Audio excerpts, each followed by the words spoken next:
सर्दियों की रात थी और मैं अपनी मामी को छोड़ने के लिए उनके मायके जा रहा था। बस में सीट न होने की वजह से हम दोनों एक ही स्लीपर में सोना पड़ा।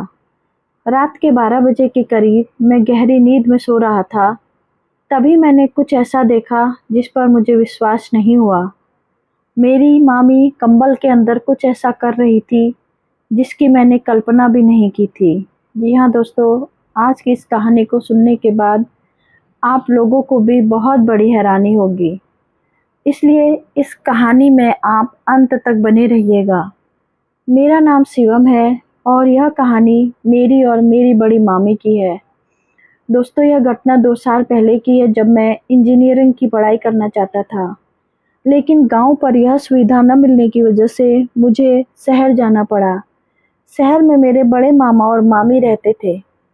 मेरी मम्मी ने मेरे मामा से पहले ही बात कर ली थी कि शिवम शिवम आगे की पढ़ाई के लिए वहाँ पर आना चाहता है। तो मामा ने कहा, इसमें कौन सी बड़ी बात है, यहाँ पर मैं और मेरी पत्नी अकेले ही तो हैं, तुम भेज दो, यहाँ पर हमारे साथ रहकर पढ़ाई कर लेगा। फिर मेरी मम्मी ने मुझसे कहा कि तुम्हारे मामा मान गए हैं तो तुम वहाँ पर रहकर पढ़ाई कर सकते हो। मैं भी खुश हो गया क्योंकि मुझे आगे की पढ़ाई करनी थी। मैंने तुरंत अपना बैग पैक कर लिया और मामा मामी के घर पर जाने के लिए निकल गया और शाम को 7 बजे के करीब मैं वहाँ पर पहुँच गया। मुझे देखते ही मेरे मामा मामी बहुत खुश हुए। दोस्तों, मेरे मामा की एक कपड़े की दुकान की थी, तो वह सुबह जाते और रात को वापस आते थे। पूरे दिन घर में सिर्फ मैं और मामी ही रहा करते थे। मामी मेरे साथ हमेशा मस्ती मजाक किया करती थी। अक्सर हम लोग कभी-कभी बाहर घूमने या फिर शॉपिंग पर भी जाया करते थे। मामी मेरे साथ एक दोस्त की तरह रहा करती थी। शुरू में मैं थोड़ा शर्माता था, लेकिन कुछ दिनों बाद मैं भी मामी के साथ घुल मिल गया था और मैं मामी से अपनी हर बात शेयर किया करता था। अचानक एक दिन मामी ने मुझसे पूछा, कहा, शिवम एक बात पूछूं तुमसे? मैंने कहा, हाँ मामी पूछिए। मामी ने कहा, क्या तुम्हारी कोई गर्लफ्रेंड है? मैंने कहा, नहीं अभी तक तो कोई नहीं। मेरी बात सुनकर मामी हंसने लगी और बोली, अच्छा तो कब बनाओगे, शादी के बाद? मैं भी हंसने लगा और बोला, अरे मामी आप भी ना, मुझे कौन पसंद करेगी? मामी ने कहा, इतने अच्छे तो हो, कोई भी पसंद कर लेगी। इतने में मामा जी आ गए और हम लोगों ने बातों को बदल दिया। ऐसे ही कुछ दिन का समय गुजर गया। अचानक एक दिन मामी के पीहर से फोन आया कि उनकी मम्मी की तबीयत एक आध दिन खराब है और उन्हें मिलने के लिए बुला रहे हैं। मामी ने जब यह बात मामा को बताई तो मामा ने कहा, मेरे पास तो अभी टाइम नहीं है, तुम शिवम को अपने साथ ले जाओ। फिर मामी ने मुझसे कहा तो मैंने हाँ कर दी, क्योंकि उस टाइम मेरे कॉलेज की छुट्टी चल रही थी तो मुझे कोई भी दिक्कत नहीं थी। अगले दिन शाम को हम लोग तैयार होकर मामी के मायके के लिए निकल गए। मामी बहुत खुश नजर आ रही थी, लेकिन मैं हैरान था कि मामी की तो मम्मी की तबीयत खराब है, तो वो भला खुश कैसे हो सकती हैं। खैर, हम दोनों बस स्टेशन पहुंचे तो बस में बहुत भीड़ थी और जगह भी नहीं थी। स्लीपर की एक ही सीट खाली थी, तो मामी ने कहा, कोई बात नहीं, हम लोग मैनेज कर लेंगे। हम दोनों ने टिकट कटाकर अपने स्लीपर में चढ़ गए। लगभग रात के 9 बजे के करीब बस चल पड़ी। दोस्तों, सर्दियों का टाइम था तो हम दोनों ने कंबल ओढ़ ली और मैं मोबाइल चलाने में बिजी हो गया। कुछ देर बाद मामी ने मुझसे पूछा, कुछ खाओगे? मैंने कहा नहीं और मैं फिर से अपने मोबाइल चलाने लगा। अचानक मैंने महसूस किया कि मामी पीछे मुड़कर कंबल के अंदर अपना मोबाइल चला रही थी और शायद वो व्हाट्सएप पर किसी से टाइपिंग कर रही थी। जब मैंने देखा तो उन्होंने अपना फ़ोन छुपा लिया और सोने का नाटक करने लगी। फिर भी सोने की एक्टिंग करने लगा। मुझे नींद नहीं आ रही थी, लेकिन मेरा फ़ोन चार्ज नहीं था, तो मैंने सोने का ही, चलो थोड़ा सा सो लेते हैं। लेकिन नींद तो मुझे दूर दूर तक नहीं आ रही थी। तब उन्हें लगा कि मैं सो गया हूँ, तो वह किसी से कॉल पर बात करने लगे कि हाँ मैं आ रही हूँ, तुम परेशान मत हो, मुझे तुम्हारे बिना यहाँ कुछ भी अच्छा नहीं लगता। लेकिन मैं क्या करूँ, मजबूरन मेरी शादी हो गई है। मैं आज भी तुमसे बहुत प्यार करती हूँ। मैं अब बातें सुनकर हैरान रह गया कि मामी किसी और से बात करती है।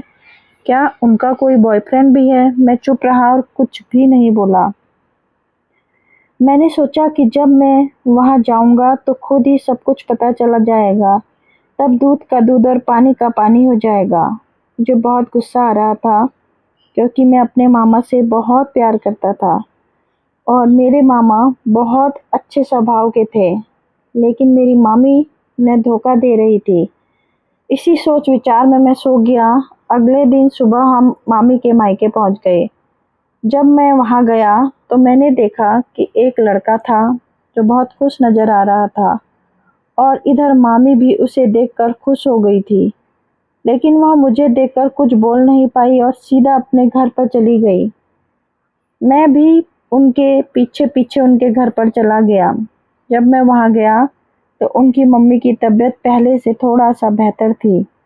मामी ने कहा, मम्मी आप ठीक तो है ना? तो उनकी मम्मी ने कहा, बेटा मैं ठीक हूँ, आने में कोई दिक्कत तो नहीं हुई ना? मामी ने कहा, बिल्कुल नहीं मम्मी, अब मैं यहाँ पर 3-4 दिन तक रुक के ही जाऊंगी। तब उनकी मम्मी ने कहा, हाँ बिल्कुल बेटा, तुम्हारा ही तो घर है। फिर उन्होंने मुझे देखते हुए पूछा कि यह कौन है बेटा? तो मामी ने बताया कि यह मेरी ननद का बेटा है शिवम। मैंने उनकी मम्मी को नमस्ते किया और फिर हम लोगों ने चाय नाश्ता किया। कुछ देर बाद मामी बाहर निकल गई और मैंने जब खिड़की से देखा तो मामी उस लड़के से बाहर खड़ी होकर बातें कर रही थी। जब मैं बाहर गया तो वह लड़का छुप गया। अब मुझे यकीन हो गया कि मामी का सच में बॉयफ्रेंड है। पर शादी के बाद क्या यह सही है? मैं चुप रहा और कुछ भी नहीं बोला। उसी दिन शाम को मैं वहां से चला गया क्योंकि मुझे अब और नहीं देखा जा रहा था। मैं सोचने लगा कि बेचारे मामा कितना यकीन करते हैं मामी पे, और मामी तो यहाँ पर सब यह कर रही है। मामी बाहर उस लड़के से बातें कर रही थी। मुझे बहुत गुस्सा आ रहा था पर मैं शांत रहा और मैं चुपके से उनकी फ़ोटो खींच ली।